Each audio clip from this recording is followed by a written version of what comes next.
Hello guys, welcome back to my channel. অনেক দিন পর আমি আবার ভিডিও করলাম আজকে হোলি স্পেশাল মেনু নিয়ে।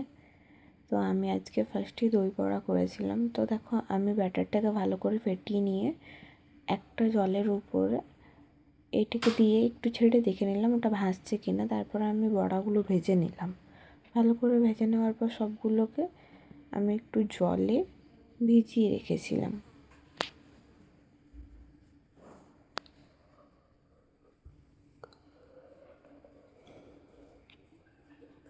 এগুলো কিছুক্ষণ ভিজলে নরম হবে। তারপর আমি দইটাকে রেডি করে নিচ্ছিলাম।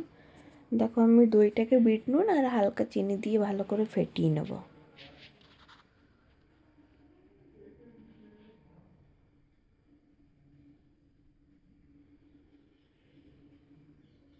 এই দেখো, আমি দইটাকে ভালো করে ফেটিয়ে নিচ্ছি।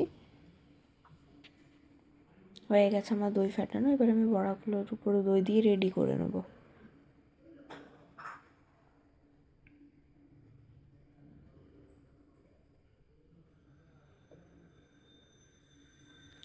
দেখো, আমার দইগুলো দিয়ে বড়াগুলো রেডি করে আমি রেখে দিলাম।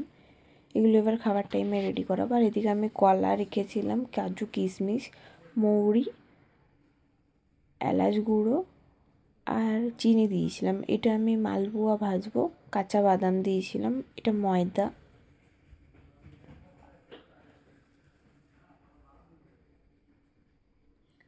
এরপর আমি গরম দুধ দিয়ে ব্যাটারটাকে ভালো করে ফেটিয়ে নেব। আমি একাই ভিডিও করছিলাম, তাই অসুবিধা হচ্ছিলো এক হাতে ফোন ধরে এক হাতে ফেটাতে। তো আমি ওই জন্য পরে ফেটিয়ে নিয়ে তোমাদেরকে দেখাচ্ছি ব্যাটারের ঘনত্বটা ঠিক কেমন হবে। ঠিক এরকম হয়ে গেল। তারপরে আমি এক এক করে সব মালপোয়াগুলো ভেজে নিয়েছিলাম।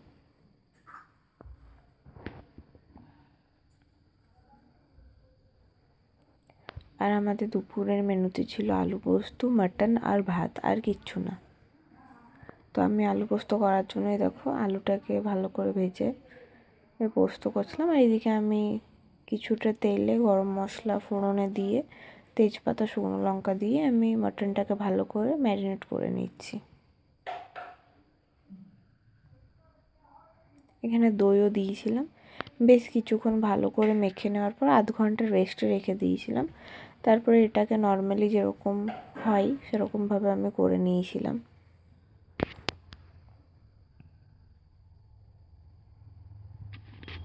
সবাইকে হ্যাপি হোলি। সবাই ভালো থেকো, সুস্থ থেকো। আবার পরে কোনো ব্লগে দেখা হবে তোমাদের সাথে। অনেক দিন পর আমি ব্লগ করলাম।